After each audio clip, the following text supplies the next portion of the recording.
ঈদের ছুটিতে কাজের খালা নেই, তাই রান্নার ঘর আজ আমার দখলে। দখলে বলছি কারণ হলো কাজের খালা থাকলে সব কিছুই করে উনি। আমি শুধু রান্নার জন্য রান্নার ঘরে আসি।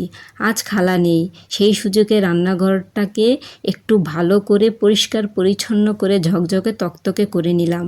আমি সব কিছুই পরিষ্কার এবং গুছিয়ে রাখতে পছন্দ করি। রান্নাঘর হলো বাড়ির প্রাণকেন্দ্র।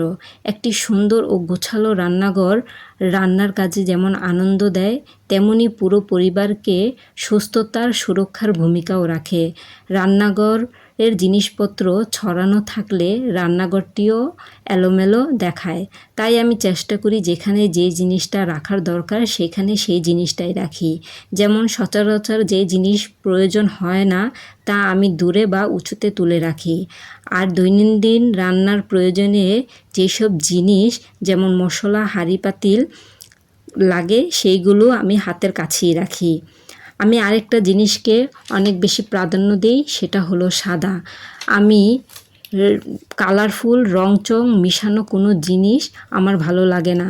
আমি মনে করি সাদা মনের শান্তি এবং চোখের শান্তি। সাদা মানেই হলো পরিষ্কার পরিচ্ছন্ন।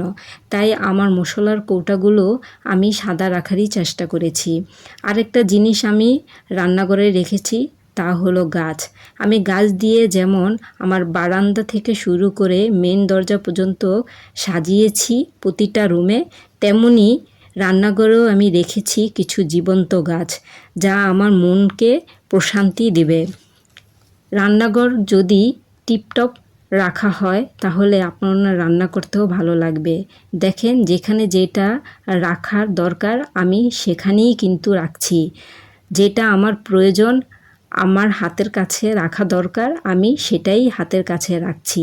আমি সব কিছু একটু পরিষ্কার পরিচ্ছন্ন এবং টিপটপ থাকতে পছন্দ করি।